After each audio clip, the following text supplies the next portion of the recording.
Mga kapatiran, mag-start na po tayo. Dahil po yung nagsimula sa ating pag-aaral po sa noong nakarang linggo, hanggang sa isang gawain po ng iglesia, at pagtulong po sa mga kapatid na nangangailangan. Pero tayo po yung nagsimula, dahil hindi na tayo sa loob. Nagsimula po tayo sa pagpapakilala ng gawain ito ay gawain muna ng mga individual, ano po. At ito yung naipakita natin doon sa kasaysayan po nung Good Samaritan na tinulungan niya isang alos patay ng tao sa daan. Ipinakita niya ang kanyang kawaan at pagtulong sa taong yun. So, yun po yung ating individual na obligasyon din na kung may nangangailangan ay kailangan tulungan po natin kung tayo po may pagkakataon. Tayo po nagsimula din kung bakit paano natin gagawin nyo. Paano ang basihan kung bakit gagawin natin nyo. Kasi kung wala po yung pundasyon na yon, hindi natin magagawa yun. Yung unang bagay na tinignan natin mga karang linggo ay yung sinasabing self-consecration na ibinibigay natin ng ating sarili mula sa Diyos. Sabi, ipinapailalim natin ang ating kakayahan sa kapangyarihan ng Diyos.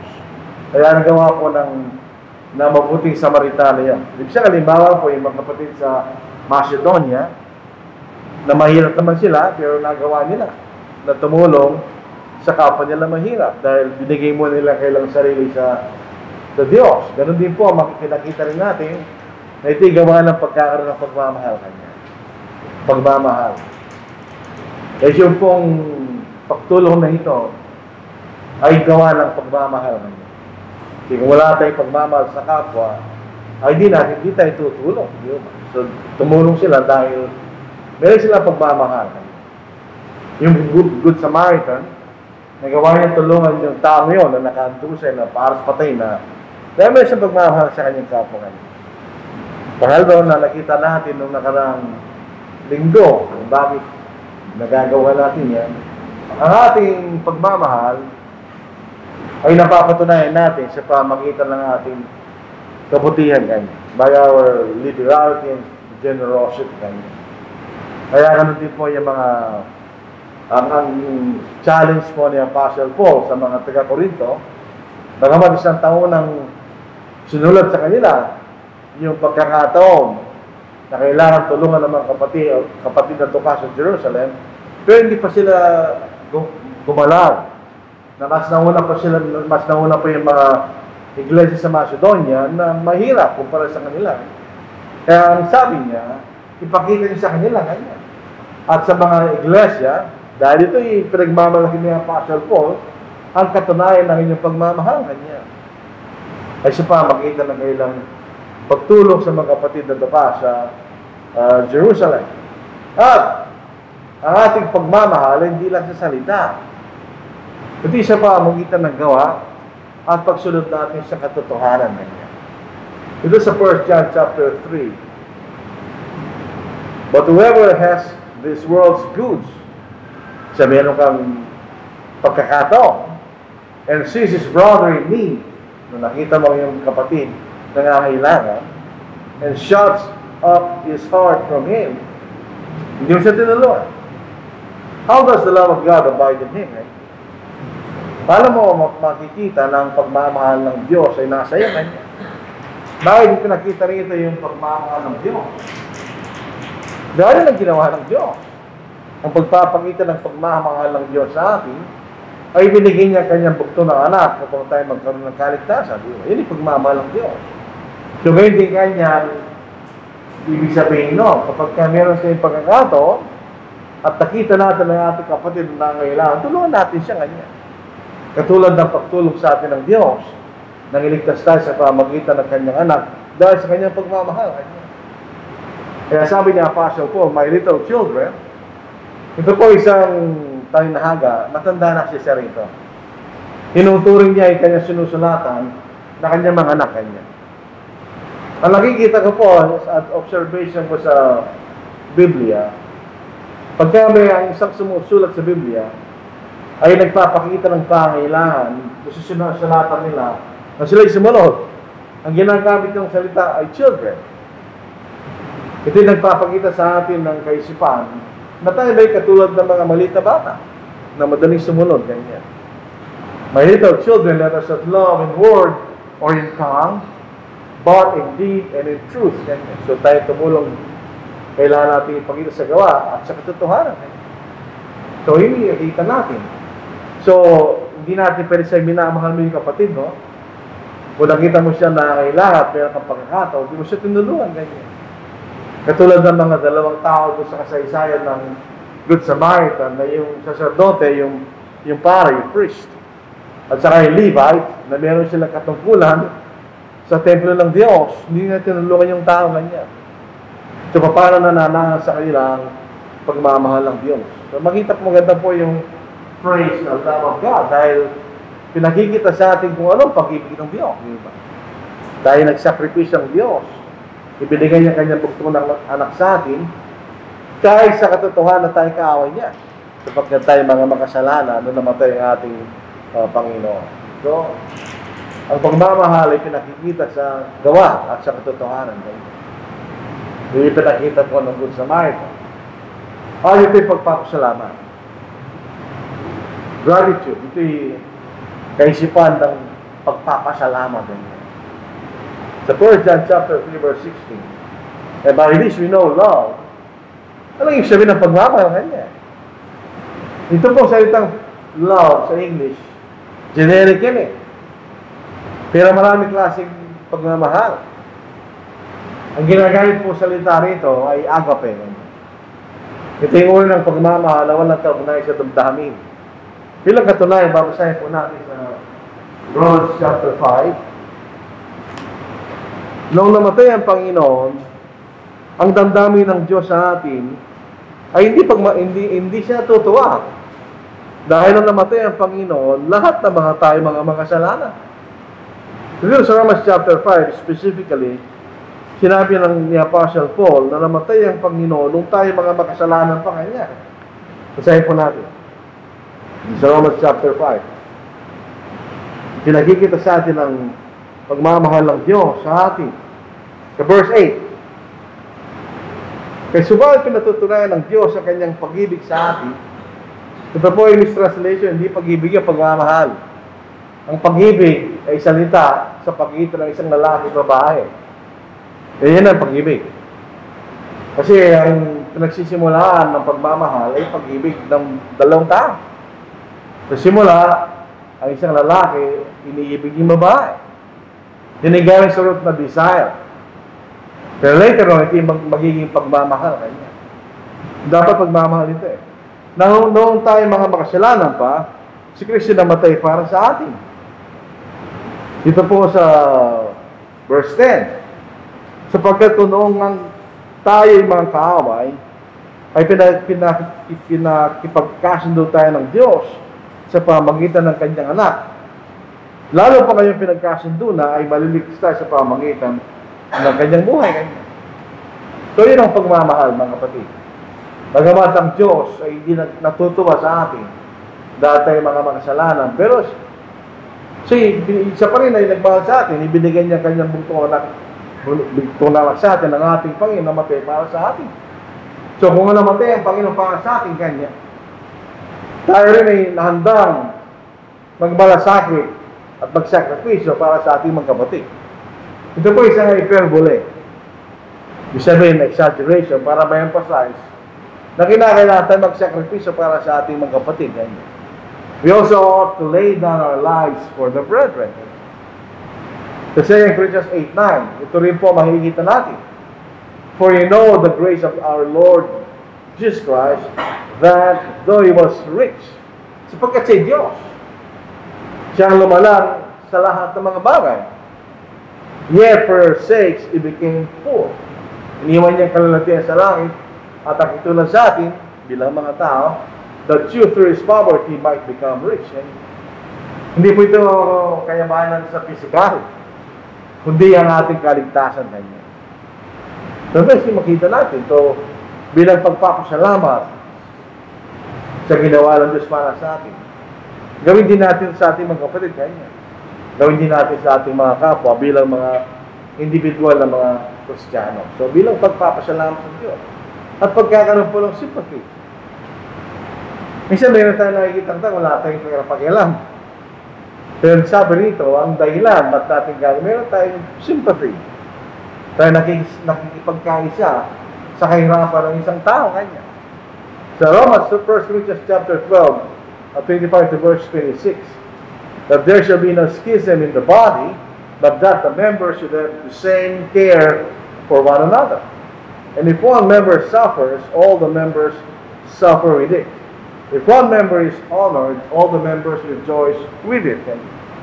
So, para tayong isang katawan. Kung walang nararamdaman ng isang bahagi ng katawan, nararamdaman ng buong katawan, ganyan. So, meron tayong, so itong i-translate natin sa bilang magkakapatid. Ganun din. Kung walang nararamdaman ng isang kanya, dapat ipagkaisa tayo sa kanya. Sa Galatians chapter 6 verse 2, bear one another's burdens and so fulfill the law of Christ. Ang isa nung tanungin po ng ating Panginoon na mga Hudyo, kung ano ang pinakadakilang utos sa kautusan, dalawa lang sinabi niya. Ibigin mo ang Diyos ng iyong buong kaluluwa, ng iyong buong kaisipan, ng iyong buong kalakasan kanya. At ang ikalaway katulad dito kanya. Ibigin mo yung kapwa gaya ng iyong sarili kanya. So pag dinadala natin pag sinabing burden, ito yung mga kabigatan sa buhay kanya. Tinutulungan natin ng isa't isa. Ito yung tumutupad tayo sa kautusan ni Kristo kanya. Pag hindi natin ginawa yan, hindi tayo tumutupad sa kautusan ng ating Panginoon. So, hindi rin tayo maliligtas. So, yun makikita natin dahil meron tayong sympathy sa isa't isa. Kasi kung wala tayong pakialam, hindi tayo Kristiyano. Kaya tinatawag tayo sa magkakapatid. Literally, hindi tayo magkapatid sa laman. Dahil iba-ibang ating mga magulang. Pero spiritually, tayo magkakapatid. Dahil sa ating Ama, yung Diyos sa langit. Kailangan tayo mayroong pagmamalasakit sa isa't isa. Yun po yung mahalaga po, mga kapatid. At, higit sa lahat, ang pinakamahalaga, ginagawa natin ito para sa kalalakihan ng Diyos, to glorify God. Lahat ng ating ginagawa ay para sa kalalakihan ng Diyos. At kapag ginagawa natin na tayo nagmamalasakit at mayroong pagmamahal sa ating kapwa kanya, sa pamagitan ng pagpapakita, ng pagmamahal sa pamagitan ng pagtulong kanya, ito ay sa kalalakihan ng Diyos. Bakit sa ganong paraan na pagka ginagawa natin yan, nilalahati natin ng Diyos? Kasi kung anong ginagawa natin, ito yung nagre-reflect sa Diyos. Sinasabi ng Diyos, tayo iniwalay ng Diyos. Wala sa pamumuhay ng kasalanan, at tungkol sa pamumuhay ng kabanalan, ganyan. So, ginagawa natin yung bagay na yun, nilalahatin natin ng Diyos. Yung bansang Israel sa Old Testament, yun din ang kagustuhan ng Diyos. Na kanyang bayan ay magiging natatanging bayan, upang maipakita niya ang kaibahan ng kanyang bayan sa lahat ng mga bayan, ganyan. At sa gano'n ay kanilang lulatihan ng Diyos. Kaya hindi ginawa lang Israel yun. Sila naging katulad ng mga bansa. So, gano'n din sa atin. For the administration of this service not only supplies the needs of the saints. Pag tumutulong tayo sa mga kapatiran, hindi lamang yun ang nangyayari kanya. Hindi lamang natutulungan natin ang kanilang mga pangailangan, but also is abounding through many things given to God. Ito yung isang pagkakataon ay magpasalamat tayo sa Diyos. Yung tumutulong, pati tinutulungan ganyan. Kasi pagka nakakatulong tayo, yun ay biyaya. Dahil sabi nga po ni Apostle Paul sa Acts chapter 20, it is more blessed to give than to receive. Kasi yun sabi niya, it is more blessed. Yung tumatanggap, blessing yun. Pero the more blessing yung nagbibigay. Dahil meron siyang pagkakataon na tumulong, yung tinutulungan niya, wala siyang pagkakataon. Thanks be to God for His indescribable gift. So ito ay para sa kalalakihan ng Diyos. Para pinapakita natin na naiba ang mga Kristiyano kaysa sa mga tao kanya na hindi sumasampalataya sa Diyos. Yun ang sinasabi niya. So, tama ang Diyos. Doon po sa 1 Peter chapter 2 verse 9. Babasahin po natin. Bakit tayo tinawag ng Diyos? Bakit tayo hiniwalay ng Diyos? Mula sa pamumuhay ng kasalanan patungo sa kabanalan. Ngunit kayo isang lahing pinili, isang mahalikang pagkapari, isang bansang banal. Pasilin po ninyo, lahat ng mga Kristiyano pare. Dahil ibig sabihin ng priest ay sa Old Testament, ito yung gumagawa ng pag-aahin para sa tao. Yung mga tao sa Old Testament, hindi sila pwedeng pumasok sa templo at mag-aahin. Ang gumagawa noon ay ang mga saserdote, mga priest. Kasi sinasabi dito sa verse 9, tayong lahat ay mga saserdote o mga pare. Bakit? Sapagkat lahat tayo nagbibigay ng ahin sa Diyos. Isang bansang banal o isang bansang iwalay sa kasalanan, isang bayan ng pag-aari ng Diyos. Upang inyong ipahayag, itong sinasabi nito, upang inyong ipahayag ang mga makapangyarihang gawa niya na tumawag sa inyo mula sa kadiliman tungo sa kanyang kagilagilala sa liwanag. Ito'y kalooban ng Diyos. So pag ginagawa natin yan, nilalahati natin ng Diyos. Para ma-explain lang po natin yung lahat ng mga Kristiyano banal, dahil sila tayong lahat yung nag-aahin. Romans chapter 12, verse 1, basahin po natin. Kasi yun ang ibig sabihin ng priest, siya na gumagawa ng sacrifice niya. Pero sa bagong tipan, lahat ng mga Kristiyano ay buhay na hain kanya. Sa verse 1. Kaya mga kapatid, isinasama ko sa inyo alang-alang sa mga kahabagan ng Diyos na inyong ialay inyong katawan na isang handog na buhay, banal, na kasiya siya sa Diyos na sa inyong makatwilang paglilingkod. We are living sacrifice. Ito po isang salita na baliktad. Pagka sa Old Testament, pag ito say sacrifice, ito'y namamatay. Pero para tayo naging living sacrifice, dahil meron tayong pinapatay sa ating mga sarili para sa Diyos. So, pag ginagawa natin yan, ito'y para sa kalalatian ng Diyos. Meron po tayong 10 minutes. Doon nakikita yung relo eh. O buti nga, ako lang nakakita eh. Ito rin ang isang paraan para ang ating mga puso. Sa Bible, ang puso ay di yung tumitibok. Ang puso sa Biblia ng ating kaisipan. Ang totoo niyan, mga kapatid, kahit po sa larangan ng pag-iibigan ng dalawang tao, yun ay galing sa kaisipan. Hindi meron ka nakita di ba? To keep our hearts centered on God. So para ang ating mga kaisipan ay nakasentro sa Diyos.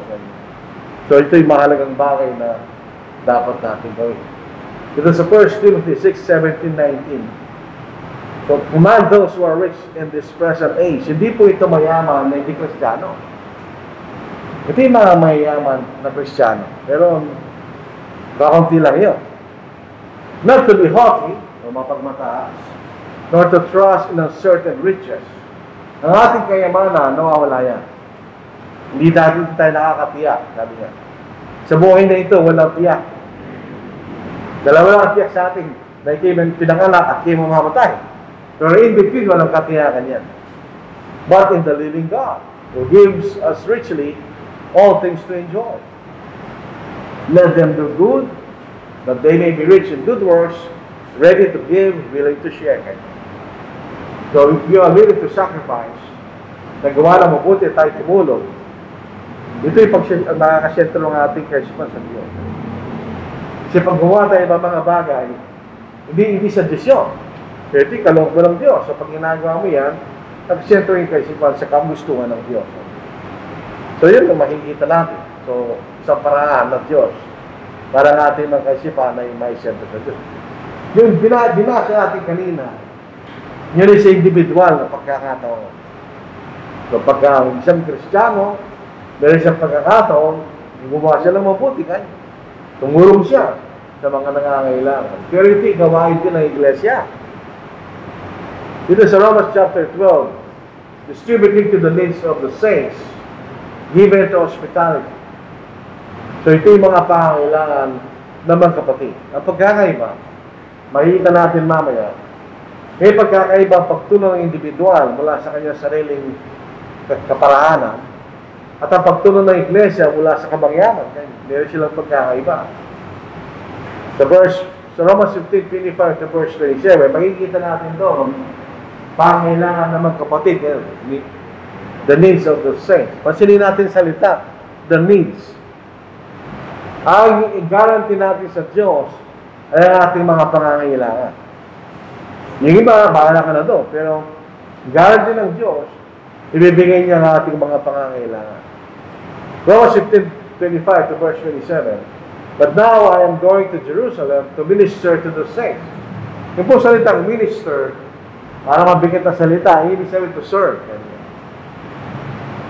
For it pleased those from Macedonia and Achaia to make a certain contribution for the poor among the saints who are in Jerusalem. Once upon a time, babalik tayo sa simula ng paharan ng Ebanghelyo at ng Iglesia, yung mga kapatid sa Jerusalem, ipinagbili nila kailang mga pag-aari para makatulong sila sa mga kapatid na nandun doon panahon na yun. Ngayon baliktad naman. Sila ngayon ang nangangailangan at sila yung tinulungan ng mga kapatid. Mga churches sa Macedonia at saka po sa Achaia o sa Corinth.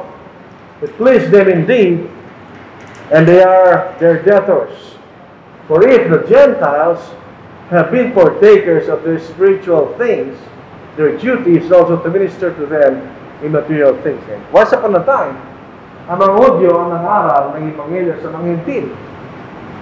Ngayon naman kanya, ang pagkangatang tulungan nila sa mga bagay na material, kaya dahil nangangailangan sila. Sa 1 Corinthians 16, I urge you, brethren, you know the household of Stephanas, that it is the first fruits of Achaia, and that they have devoted themselves to the ministry of the saints. So, paglilingkod sa mga banal. So, ang pagkakaiba ng pagtulong ng individual at ng iglesia. Pasahin muna natin ito. For the equipping of the saints, for the work of ministry, itong salitang ito ay inaabuso ng mga tao. No? Ang ibig lang sabihin ng ministry, work of service. So lahat ng mga Kristiyano, we are servants. Tayo naglilingkod. For the edifying of the body of Christ. So, kaya tayo nagkaroon ng pag-aaral, ginagawa natin ito, para maragdagan ng ating kaalaman, upang tayo makapaglingkod. Ganyan. At sa ganung paraan ay lumago ang katawan ni Kristo. Yun ang sinasabi ni Apostle Paul. Kaya sala sa lahat ng pagkakaroon. Ito ang pagkakaroon individual na pagtulong sa pagtulong ng iglesia. Sa individual, number one, ito'y galing sa kanyang pananalapi. Hindi galing sa pananalapi ng iglesia. Yung pinag-aaral natin doon sa Good Samaritan, galing sa pera niya yun. Sabi sa Ephesians 4:28, ang nagnanakaw ay huwag na magnakaw pa kanya. Kundi gawa ng mabuti sa kanyang mga kamay upang may maitulong siya sa mga nangangailangan kanya. So yun ay galing sa kanya sa salapi. At pwede niya tulungan kung sino gusto niya tulungan. Dahil pera niya yun, di ba? Sa Galatians 6:10, habang tayo may pagkakataon, ay tumulong tayo sa lahat. Lalong-lalo na kanya sa mga kasangbahay ng pananampalataya. Kung sino gusto mong tulungan, nasa sa inyo. Pero sabi pa rin ng Apostle Paul, ang priority natin ay ang mga kapatid. At ito'y hindi obligasyon ng iglesia.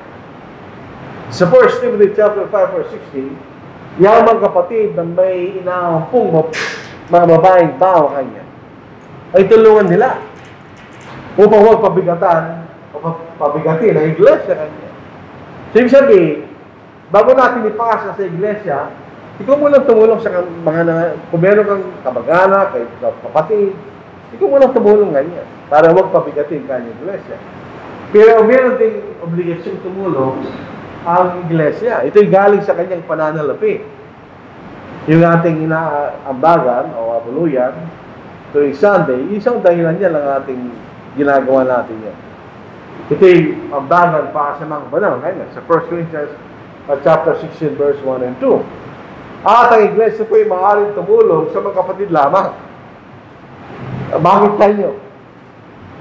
Dahil hindi ginagawa ng Diyos, dahil natin ng pagtulong ng iglesia maging paraan para may pangaral ng Ebanghelyo. Kaya pag panangaral tayo ng Ebanghelyo, walang string attached yan, Ebanghelyo na. Para makita ng Diyos kung sino talaga nagnanasa na sumampalataya hindi.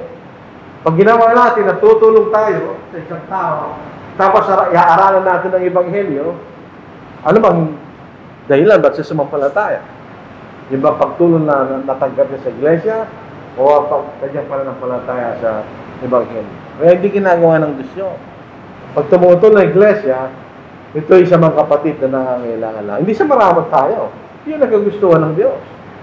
Kung babasahin natin yung lahat ng mga talatang yan, lahat ng pagkakataon na tumulong ang iglesia mula sa kanyang kabangyaman, ay mga kapatid lamang tinulungan. At wala tayong mababasang tumulong sa mga hindi kapatid. Hindi tayo maramot. Sumusunod lang tayo sa kalooban ng Diyos. Para mapatunayan na hindi tayo maramot, meron tayong obligasyon bilang individual mula sa ating pananalapi na tumulong sa mga nangangailangan, lalo tigit kung meron tayong pagkakataon. So ito po ang ating katapusan ng ating pag-aaral sa benevolence, sa pagtulong sa mga nangangailangan. So in other words, sabi ng summary, ito yung bahagi ng ating pagiging Kristiyano na tayo makatulong sa ibang nangangailangan. On the other hand, ito rin po yung gawain ng iglesia upang tulungan ng mga kapatid na may mga pangangailangan. Tanda natin pangangailangan. It's a matter of life and death, hindi sabihin. Kung na-hospital ka, o kagutuman, o nasira ang bahay mo sa bagyo, yan ang pangangailangan na scope ng pagtulong. So ito po ang ating pag-aaral po sa umaga pang ito.